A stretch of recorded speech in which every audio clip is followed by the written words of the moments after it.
Graças e paz a todos, meus irmãos. Irmãos, vamos para mais uma lição bíblica da escola dominical. Vamos estar estudando a lição de número 12 nesse domingo que vem agora, que será o dia 17 de setembro de 2023, Dia Nacional da Escola Bíblica Dominical. Vamos estar estudando o tema Sendo a Igreja do Deus Vivo. Como alguém pode se caracterizar a Igreja do Deus Vivo, ou uma representação desse corpo de Cristo que é a Igreja? Meus amados irmãos, ainda de antemão, eu gostaria de pedir aos irmãos para se inscrever no nosso canal lá no YouTube, pb. Samuel Nascimento de Melo. Dê o seu like, se inscreva, deixe seu comentário, coloque algum pedido de alguma dúvida que você tenha acerca das escrituras, coloque lá algum tema que você gostaria de ouvir específico e a gente vai estar dando a devida atenção a todos. Queridos, o textuário da nossa lição, ele diz assim: grande é este mistério, digo, porém, a respeito de Cristo e da igreja, tá bom? A verdade prática ainda nos diz assim, a verdade prática, a noiva de Cristo não pode ser mundana, pois ela é a guardiã da verdade revelada e suas vestes devem se manter imaculadas para bodas do Cordeiro.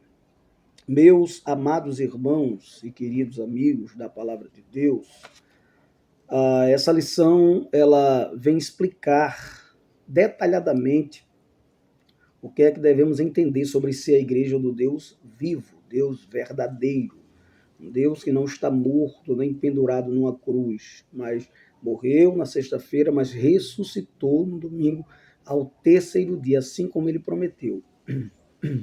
A introdução da nossa lição, ela vai falar que quando a igreja deixa de ser pautada pelos valores da fé cristã, vai ficar difícil de ela continuar como igreja do Deus vivo, quando a igreja deixa de ser pautada pelos valores da fé cristã. Ela não pode perder a característica da igreja do Deus vivo. A gente vai ver isso em 1 Timóteo, no capítulo 3, eu marquei aqui, e o verso 1,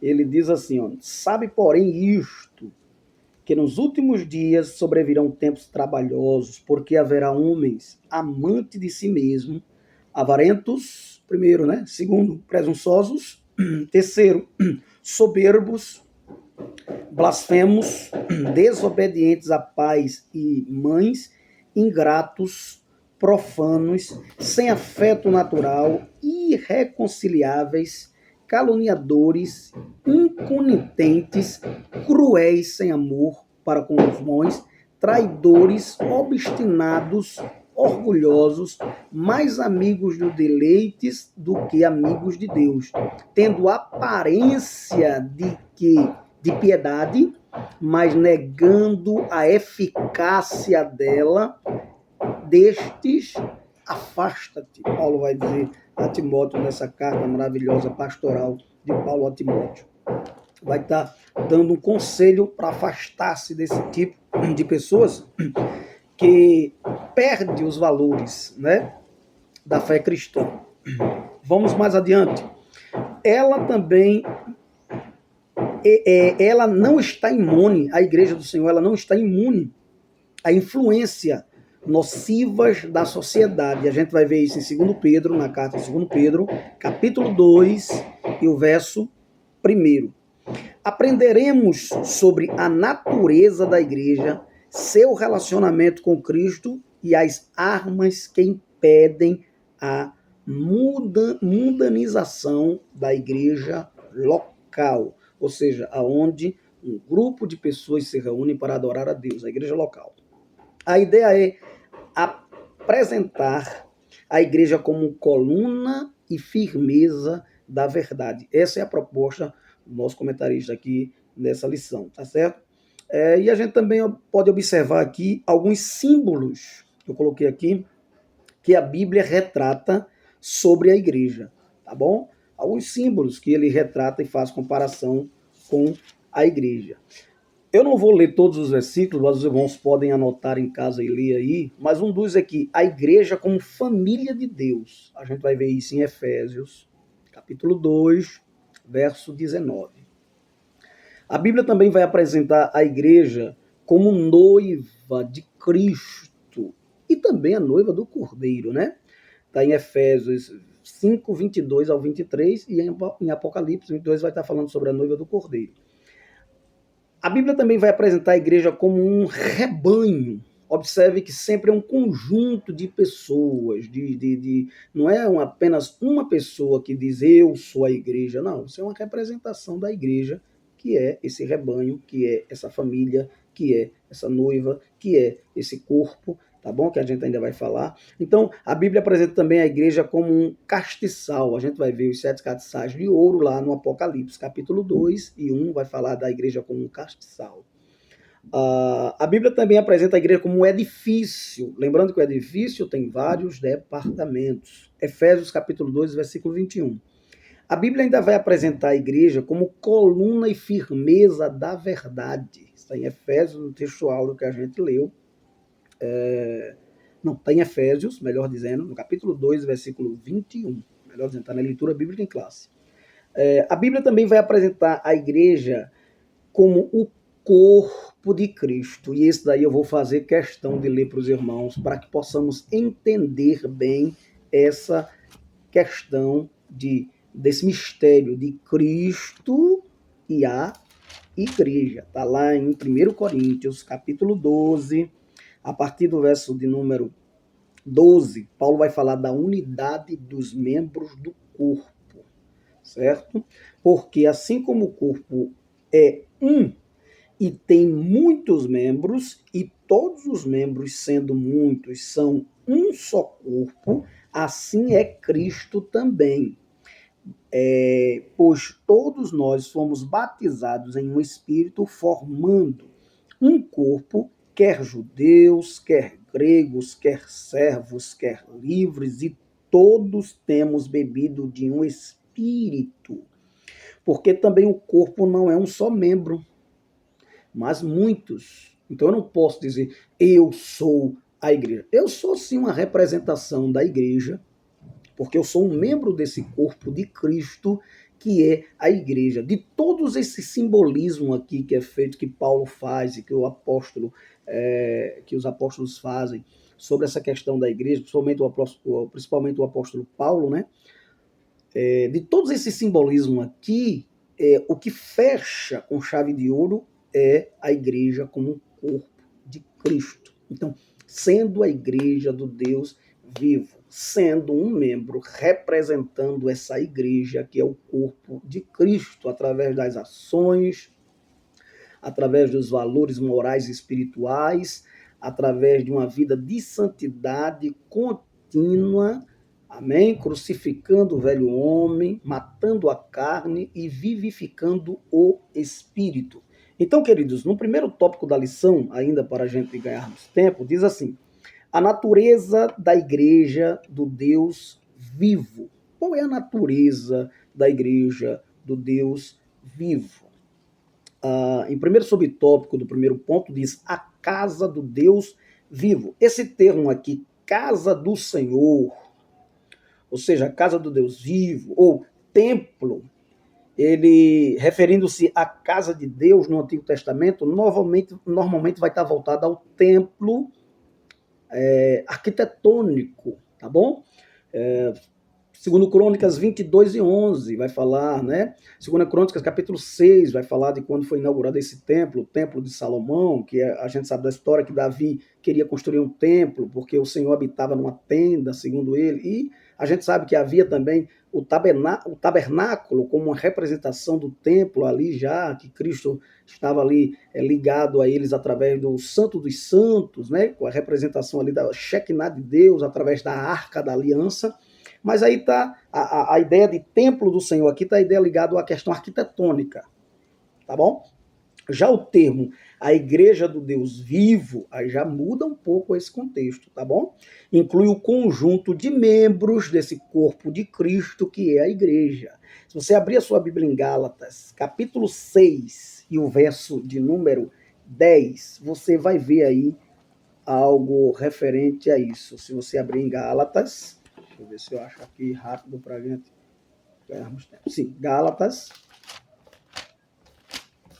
no capítulo número 6 e o verso de número 10, nos diz assim a palavra do Senhor. Então, enquanto temos tempo, façamos o bem a todos, mas principalmente aos domésticos da fé. Então, queridos, a igreja também é família de Deus, com base em Efésios, capítulo 2 e o verso de número 19. A Bíblia vai dizer assim: assim que já não sois estrangeiros, nem forasteiros, mas concidadãos dos santos e da família de Deus, que é a igreja do Deus vivo. Glória a Deus. Então, em 1 Coríntios 12, 27, ainda vai mostrar a igreja como um corpo, como já lemos aqui, em 1 Coríntios capítulo 12, e o verso de número 27, eu não li o verso 27, eu li os outros versículos, mas eu vou ler aqui. A palavra de Deus ainda nos diz assim: ora, vós sois o corpo de Cristo e seus membros em particular, tá bom? Vós sois uma representação, né, deste corpo de Cristo. Ó, para eu me denominar igreja, eu preciso ser um membro antes. É bom deixar bem claro isso. Porque alguém pode pegar esse texto aqui, capítulo 12, versículo 27, ó, tá vendo? Você é o corpo de Cristo, você é a igreja. Sim, somos.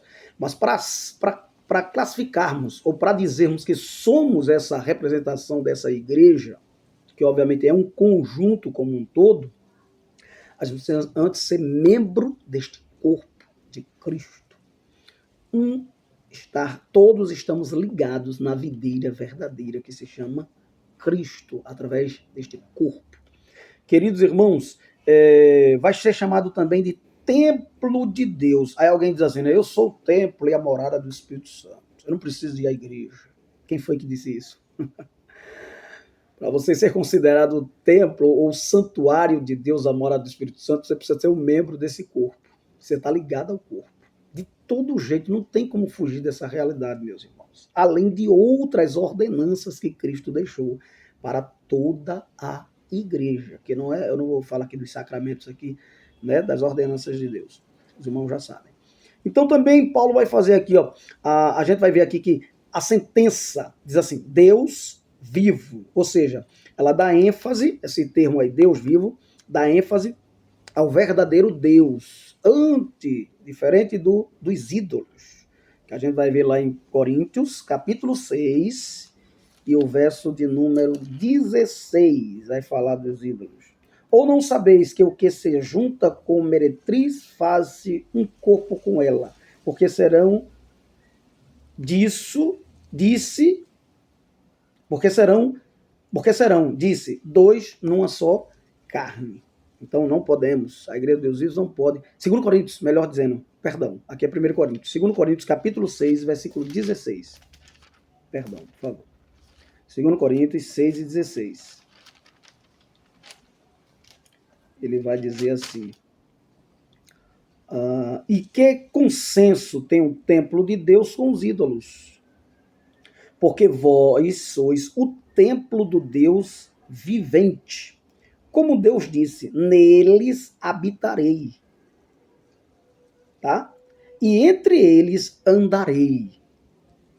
Eu serei o seu Deus e eles serão o meu povo, tá bom? Então vamos lá. Aqui também é feita uma alusão a Deus como um ser pessoal, né? Ainda no primeiro subtópico do primeiro ponto da lição. É feita uma alusão a Deus como um ser pessoal, distinto da criação e que se relaciona com a criatura. Ele não é um Deus que criou suas criaturas e depois abandonou, não, ele se relaciona. Aí o comentarista vai botar aqui aquela questão de Nabucodonosor, que precisou de ser humilhado por Deus, de viver com os animais. Então há um relacionamento, né, de Deus com os homens. E a gente vai ver várias partes da Bíblia aí, Daniel falando com Deus, Deus falando com Daniel, Moisés, a Bíblia diz que Deus se relacionava com ele face a face, e outras passagens.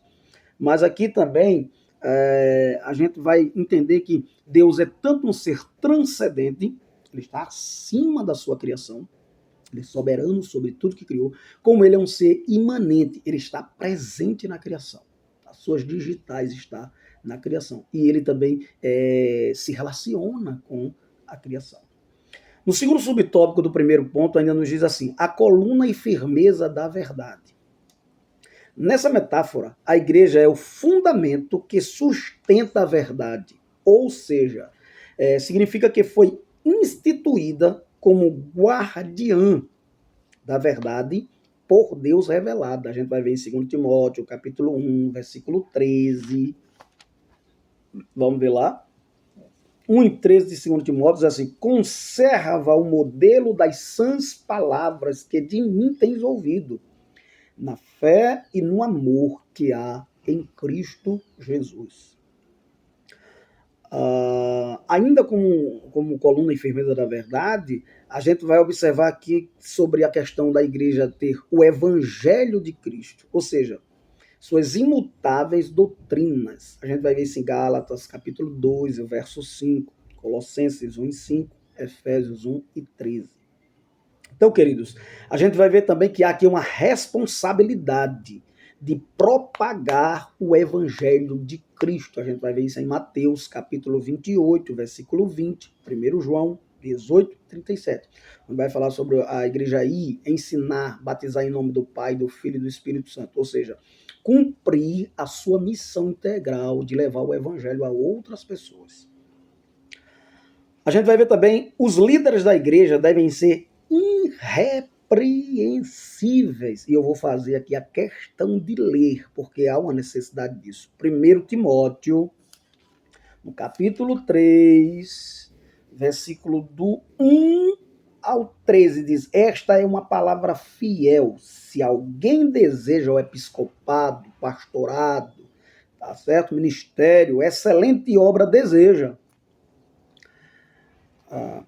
Convém, pois, que o bispo, que o líder espiritual seja irrepreensível, olha aí as condições, marido de uma mulher, segunda condição, vigilante, sóbrio, honesto, hospitaleiro, apto para ensinar, não dado ao vinho, não espancador, não cobiçoso de torpe ganância, mas moderado, não contencioso, não avarento, que governe bem a sua casa, sua própria casa, tendo seus filhos em sujeição, com toda a modéstia, porque se alguém não sabe governar sua própria casa, terá cuidado da igreja de Deus. Não neófito, ou seja, novo convertido, para que ensorbebecendo-se, não caia na condenação do diabo. Convém também que tenha bom testemunho dos que estão de fora, para que não caia em afronta e no laço do diabo. São 18 a 19 qualificação de um obreiro aprovado, de um líder que mantém, tá certo? A vida irrepreensível diante do Senhor. A verdade do evangelho não pode ser corrompida. A proposta é essa, tá bom? A igreja não pode deixar de ser sal, nem luz. Mateus, capítulo 5, verso 13 e 14. No terceiro subtópico ainda, amados, do primeiro ponto, diz assim: o mistério da piedade. Cristo é a personificação do evangelho. Tá claro isso? A gente vai ver em João, capítulo 14, versículo 6. Ele é o caminho, ele é a verdade, ele é a vida que leva. Ninguém vem ao Pai, a não ser por Jesus, o Filho. Jesus é o mistério da piedade. A gente vai ver isso em 1 Timóteo 3:16. Jesus é o mistério da piedade. 1 Timóteo, eu vou fazer questão de ler. 3:16 diz assim: e sem dúvida alguma, tá bom? Grande é o mistério da piedade. Aquele que se manifestou em carne foi justificado em espírito, visto dos anjos, pregado aos gentios, crido no mundo e recebido acima na glória. Glória a Deus. Então Jesus é o mistério da piedade. Mistério, ou seja, vamos analisar aqui duas palavras. Mistério, o Senhor primeiro se revelou aos santos. Colossenses 1, 26 e 27. Piedade, a base do cristianismo, a fé. Sem fé é impossível agradar a Deus. Crer no Senhor Jesus Cristo será salvo tu e tua casa. Ora, a fé é o firme fundamento das coisas que se espera e a prova das coisas que não veem. Ou seja, crê no invisível, vê o impossível. Eu aprendi isso com o nosso pastor José Marcolino, né?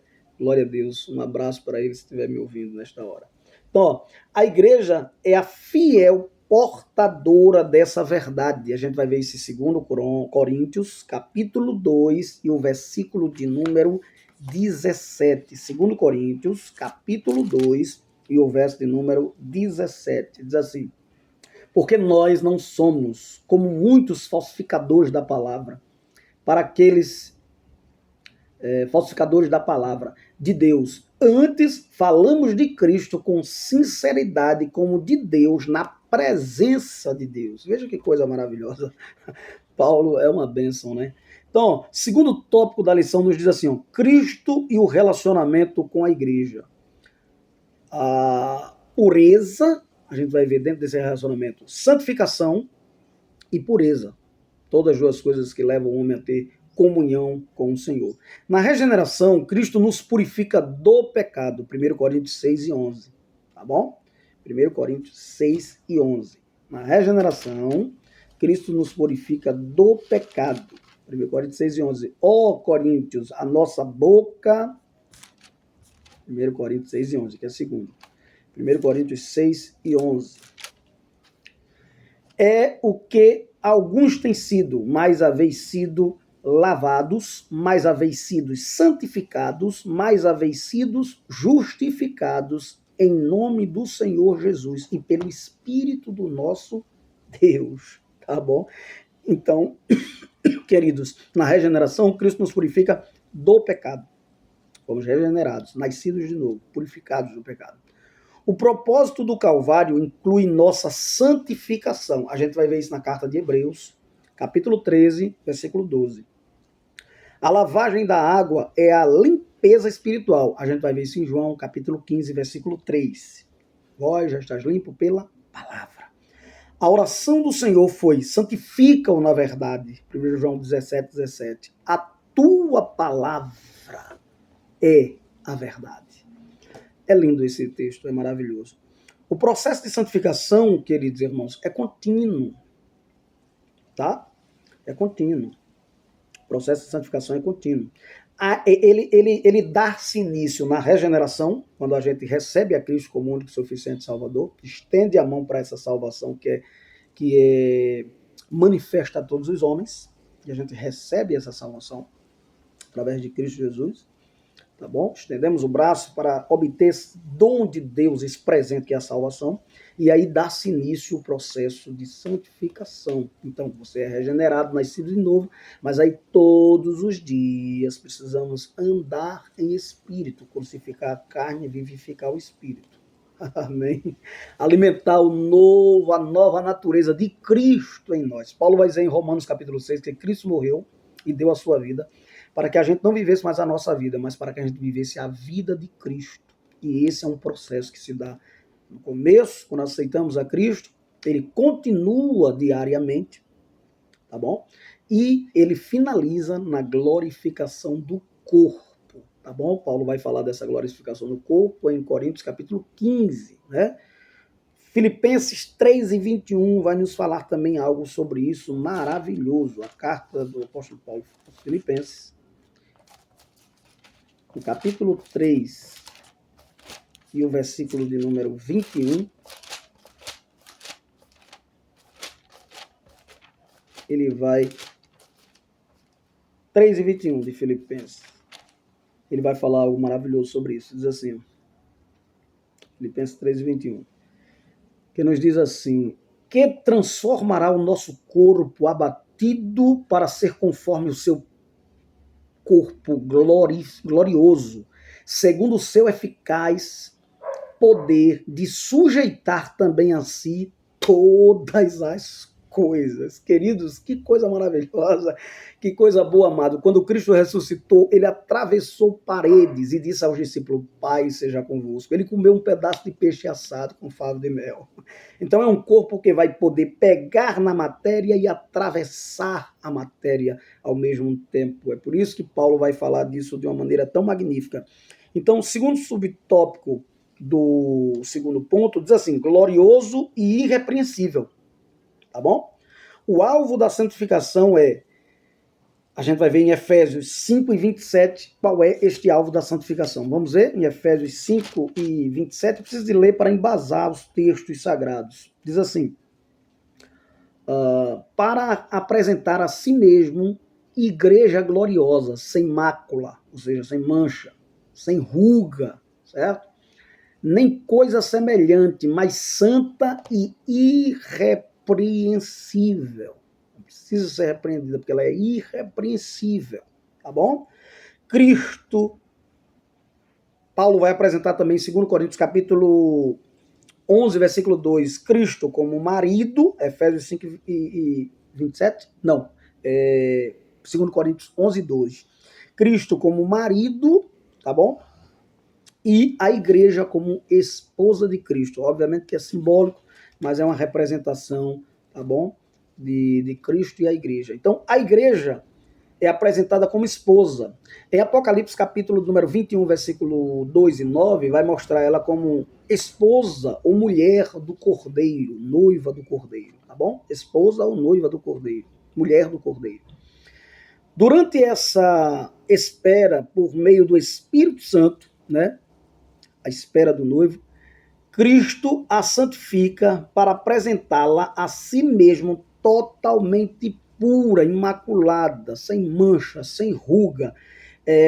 A questão de sem mácula, ou seja, a ausência de mácula, ou seja, de ruga, significa sem mancha alguma, de ordem moral ou espiritual, Efésios 5, 27, que já lemos. Então, em total grau de pureza. Só a noiva participará das bodas do Cordeiro, com base em Apocalipse, capítulo 19, versos 7 ao 9. Ele vestirá linho fino e resplandecente em sua noiva. Ele vestirá linho fino e resplandecente. No terceiro tópico da lição, ainda diz assim, no terceiro ponto da lição diz assim: as armas da igreja do Deus vivo. Vamos lá? O terceiro ponto da lição: as armas da igreja do Deus vivo. Ou seja, no primeiro subtópico do terceiro ponto diz o zelo da verdade. A igreja precisa zelar pela verdade. Se a gente for observar um político, quando ele vai falar lá da sua fala, lá no plenário, ou em alguma CPI, alguma coisa desse tipo, ele vai dizer na verdade, né? Mas na verdade de quem? Cristo fala diferente, ele diz, e em verdade vos digo. Então, a igreja precisa falar verdadeiramente como Cristo falava, tá bom? Então, devemos o quê? Ter o zelo por essa verdade. Paulo vai falar em Efésios capítulo 6, e versículo 10 por diante, sobre o cinturão da verdade. Tá? Cristo é a nossa verdade. O evangelho de Cristo é a verdade. Deus é a verdade. Somos filhos dessa verdade que se chama Jesus Cristo. Então, o zelo pela verdade. Aqui fala de uma verdade absoluta, concreta, objetiva, direta, única e imutável. A gente vai ver isso em João capítulo 17, versículo 17. Purifica-me na verdade, né? A tua palavra é a verdade. Ou seja, Lucas 21 e 33 vai falar sobre isso também. O Evangelho de Cristo é a única verdade. João capítulo 3, capítulo 14, versículo 6, é um clássico da Bíblia. Cristo é o caminho, é a verdade, é a vida. É a única verdade, o único caminho e a única vida que traz vida a todos os demais. Então, a igreja do Deus vivo é a coluna e firmeza da verdade. 1 Timóteo 3 e 15. Vai falar sobre isso. Então, os salvos em Cristo são dispenseiro dessa verdade. Eu, você, precisamos ser dispenseiro dessa verdade. Com base em 1 Pedro, capítulo 4, versículo 10. Para ilustrar essa responsabilidade, a gente vai ver algumas parábolas que o comentarista citou aqui. Por exemplo, a parábola dos dois servos, está em Mateus, capítulo 24, versículo 45 ao 51. Eu vou resumir aqui ela, dizendo o quê? Uma ideia central trazida de cada uma delas.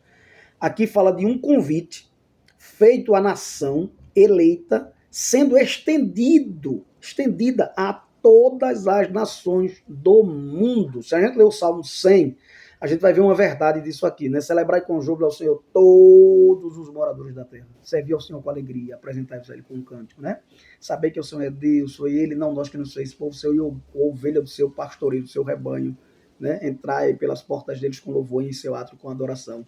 Servir, exultai ao Senhor de toda a terra, tá bom? Então, todos os moradores da terra, é um convite universal para adorar esse Deus universal.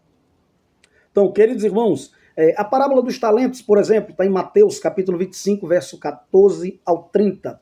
Recebemos dons nesta vida para servir a Deus e ao próximo. Esse é o significado dessa parábola. A parábola do servo vigilante ainda, no primeiro... Lucas, capítulo 12, verso 35 ao 38, ela nos ensina o quê? Ela nos fala que ela é um alerta, na verdade, sobre como devemos lidar com a palavra de Deus e as recomendações de obediência que ele nos faz.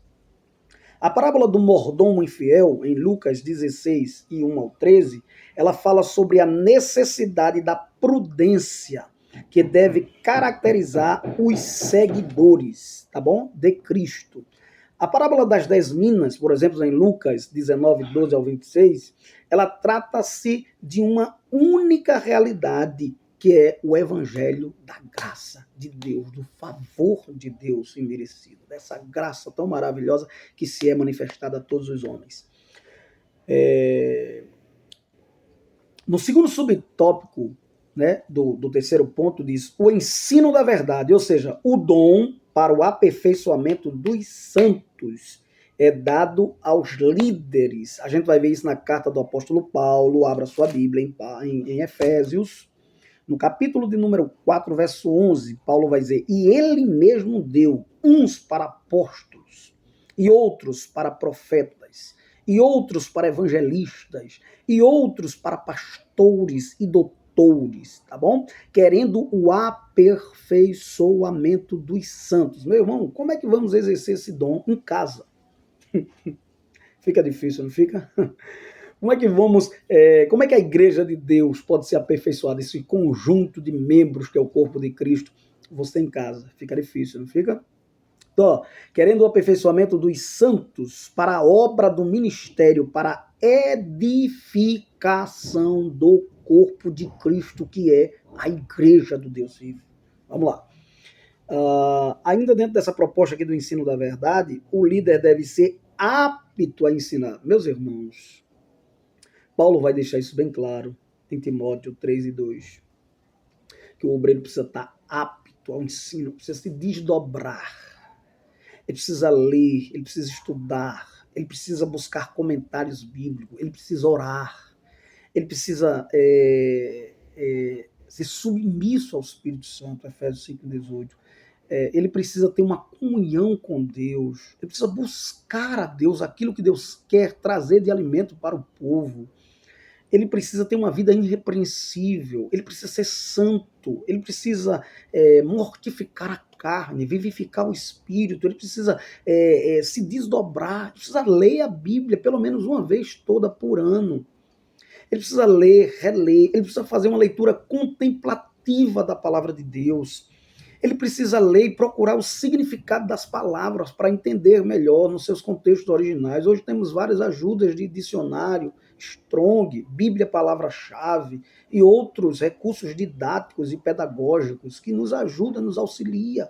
Além, obviamente, claro, do Espírito Santo. O Espírito Santo ele é a maior chave hermenêutica de interpretação da palavra de Deus.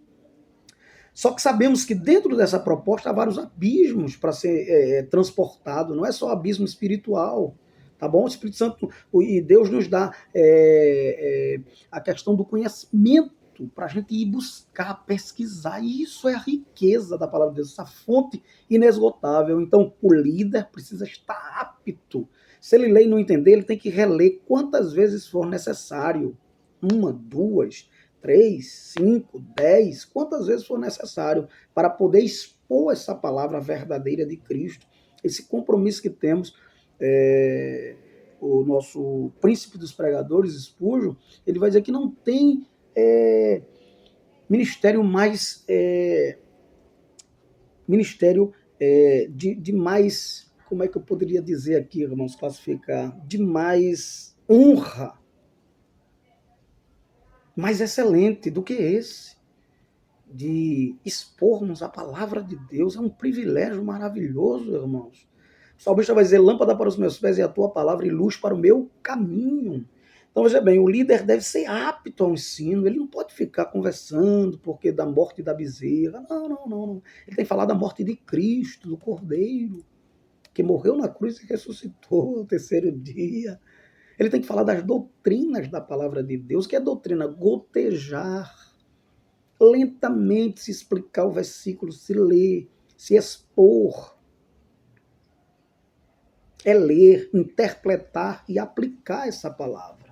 Tá bom, queridos? Então ele precisa ser apologeta, defensor da verdade, defensor da doutrina da verdade, rebater essas teologias progressistas, certo? Rebater esse gnosticismo, rebater toda essa mistura que está havendo aí, tá certo?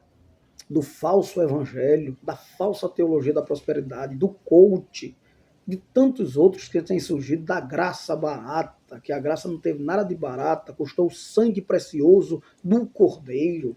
Queridos irmãos, precisa abrir os olhos.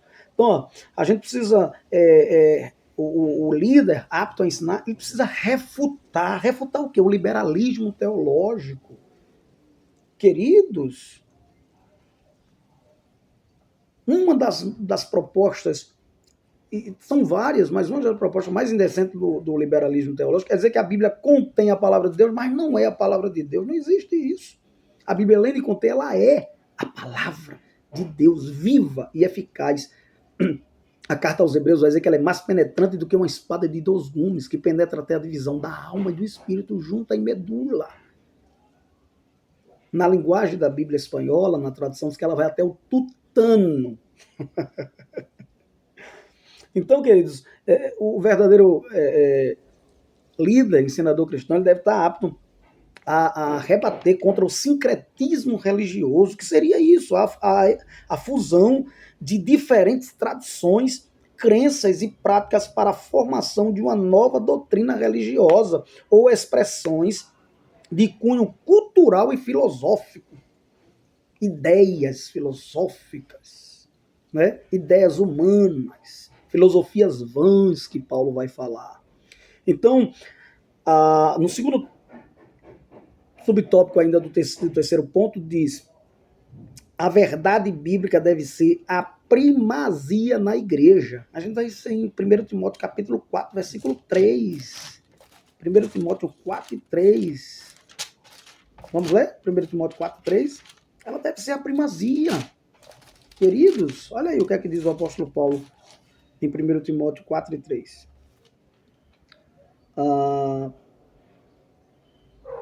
Proibindo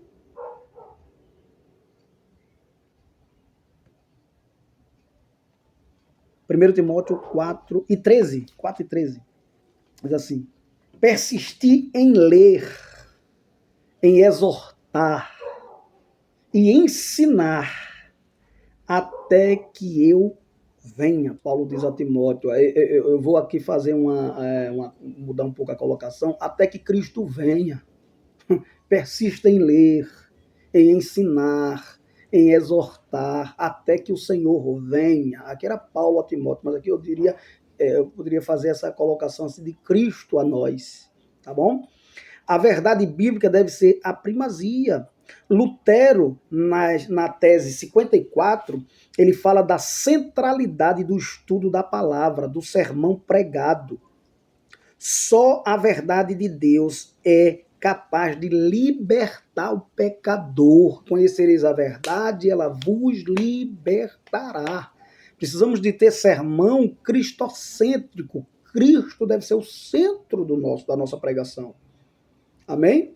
Que Deus os abençoe, que Deus os ajude, que Deus os dê uma boa aula. Tá bom? Se inscreva lá no nosso canal, pb. Samuel Nascimento de Melo. Faça sua pergunta, deixe seus comentários. Finalizando aqui a nossa lição, que é já a 12ª lição, a penúltima lição desse trimestre, que falou sobre a Igreja de Cristo e o Império do Mal. A conclusão vai nos dizer assim: diante dos ataques de desconstrução da fé, a Igreja do Deus vivo precisa ser vigilante. 1 Coríntios 16 e 13.